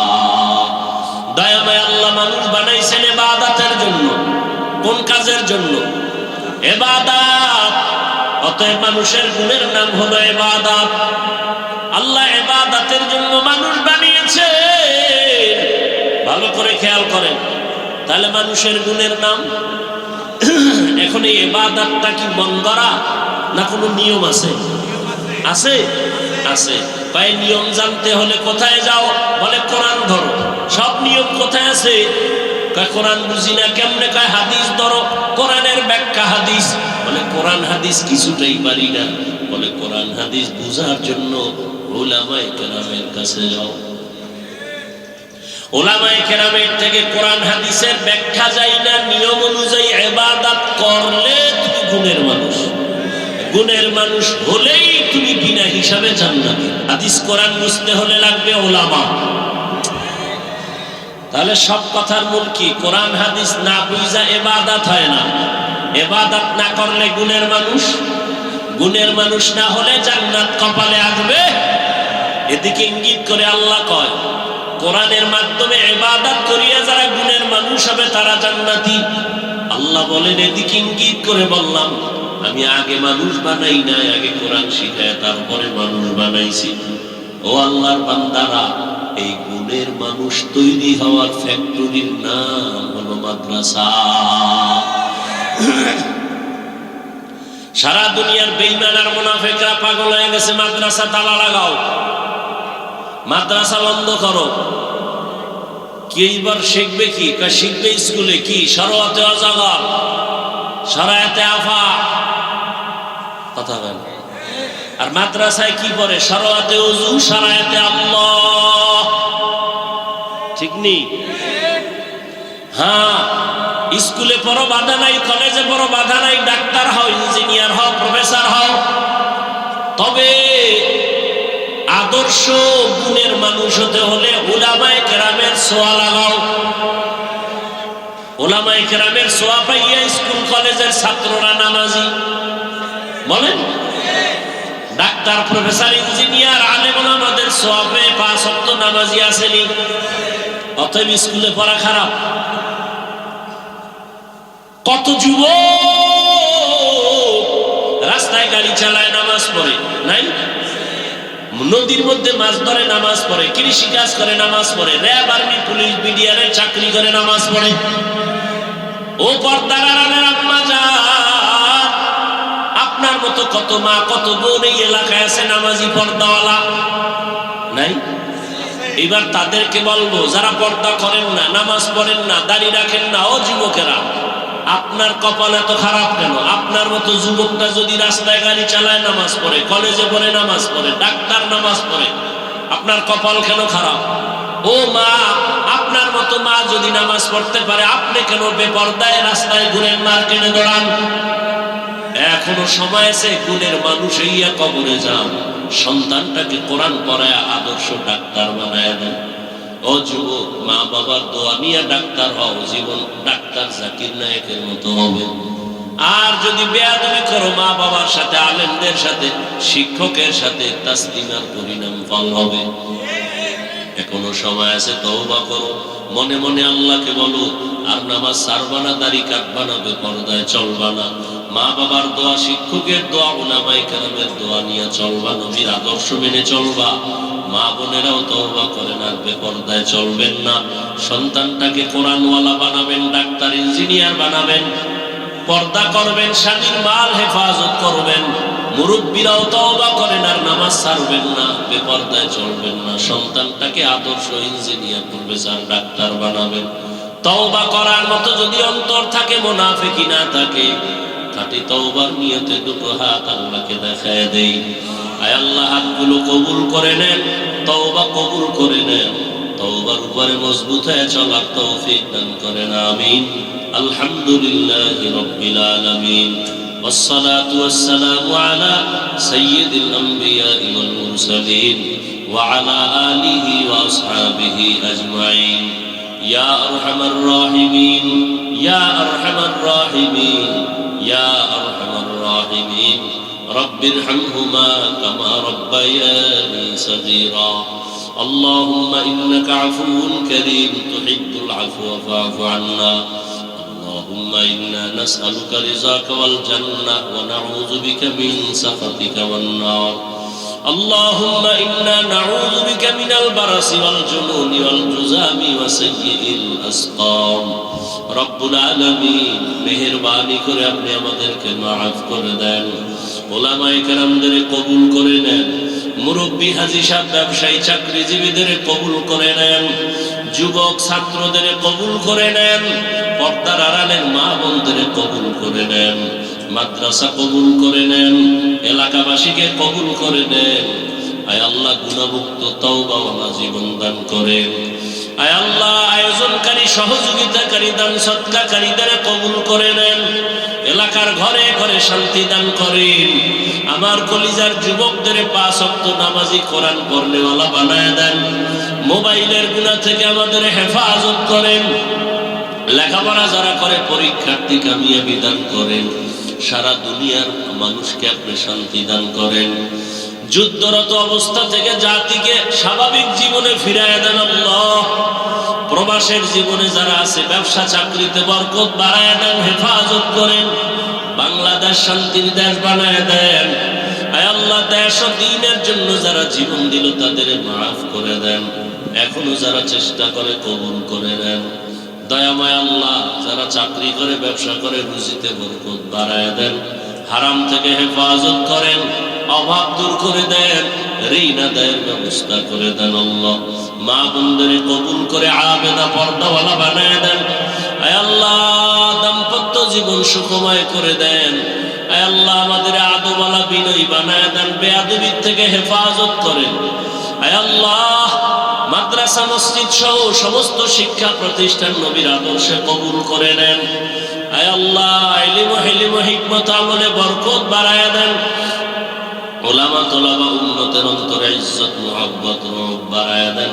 সামিঈন নাযিরিনদের অন্তরে ইজ্জত মুহাব্বত রূপ বাড়ায় দেন। আয় আল্লাহ ইজ্জতের সাথে সারা দুনিয়ায় খিদমতের জন্য কবুল করে নেন। পরমুখাপেক্ষিক থেকে হেফাজত করেন। নবীজির সুন্নাতওয়ালা ইজ্জতের জীবন দান করেন। নবীজির রওজা মুবারক বাইতুল্লাহ জিয়ারতের জন্য কবুল করে নেন। মুখালিফের মুওয়াফিক বানায় দেন। জাহিরি বাতিনি দুশমনের মোকাবেলায় বিজয় দান করেন। আয় আল্লাহ সাবিরিন শাকিরিন যাকিরিনদের অন্তর্ভুক্ত বানায় দেন। আয় আল্লাহ আমানতের যথাযথ হক আদায়ের তৌফিক দান করেন। আয় আল্লাহ মাদ্রাসার খেদমত করে আসাতেজায়ে কেরাম তালিবুল ইলমদের আমানতদার মুখলিস বিনয়ী বানায় দেন। দায়ীভাবে যা প্রয়োজন কুদরতের দ্বারা ব্যবস্থা করে দেন। আয় আল্লাহ মেহেরবানি করে নবীজির রওজা বাইতুল্লাহ জিয়ারতের জন্য কবুল করে নেন। আয় আল্লাহ আমরা যারা হাত তুলেছি জানি না কারা ইয়াতীম, বাবা নাই, অনেকের মা নাই, মেহেরবানি করে সবার কবর জান্নাত বানায় দেন। যারা বেঁচে আছেন হায়াত বাড়ায় দেন, অসুস্থ যারা কুদরতের দ্বারা সুস্থ করে দেন। আওয়াজে কথায় রুহানিয়াতে স্পষ্টতা রূপ বাড়ায় দেন। আয় আল্লাহ চলার পথে ইজ্জতের সাথে হেফাজত করেন। আমাদের জানমাল স্ত্রী পরিবার সন্তান কুদরতের দ্বারা হেফাজত করেন। আয় আল্লাহ দীর্ঘ নেক হায়াত দান করেন। নবীজির মুহাব্বতে আমাদের দোয়া কবুল করে নেন। সাল্লাল্লাহু তাআলা আলা খাইরি খালকিহি মুহাম্মাদ ওয়া আলিহি ওয়া আসহাবিহি আজমাইন বিরহমাতিকা ইয়া আরহামার রাহিমিন।